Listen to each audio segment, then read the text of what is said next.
Everyone, আসসালামু আলাইকুম। আমি সুবর্ণা রহমান, সুবর্ণা রসনাঘর থেকে। আজকের যে রেসিপিটা সেটি খুবই সিম্পল একটা রেসিপি, কিন্তু খেতে খুবই মজা। মাছের মাথা, লেজ আর দু একটা মাছের পিঠ ছিল, সেটা দিয়ে আমি আজকে রান্নাটা করব।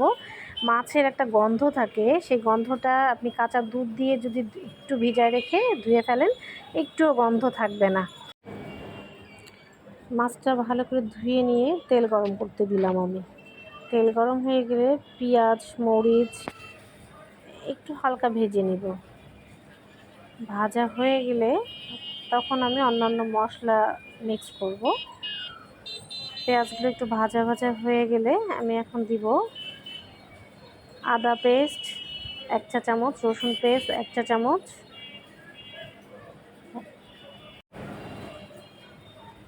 এখন একটু নাড়াচাড়া করে নিব। একটু জিরা বাটা দিচ্ছি 1 চা চামচ, টমেটোটা মিক্স করে দিচ্ছি, দিয়ে এখন একটু আমি নাড়াচাড়া করে একটু কষিয়ে নিব।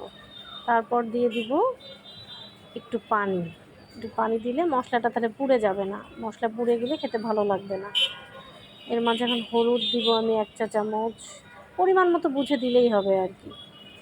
মরিচের গুঁড়া, লবণ, মানে আমি আসলে মেপে কোনো কিছু দিই না, আমার যেটা মনে হয় যতটুকু লাগবে ওই অনুযায়ী দিয়ে দিই আর কি। মানে মেপে কেন জানি আমি রান্না করতে পারি না। এখন আমি মাছটা মিলাই দিব, কষানো হয়ে গেছে, আর মাছটা মিলাই দিব। মাছটা মিলায় এখন আমি কষাইতে থাকবো ভালো মতো। মাছটাকে আপনাকে কষাইতে হবে অনেক বেশি।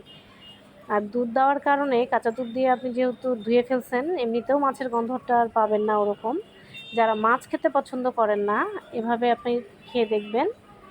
আমি পার্সোনালি নিজেই মাছ খেতে পছন্দ করি না, কিন্তু আমার এই রান্নাটা আমার খুবই ভালো লাগে।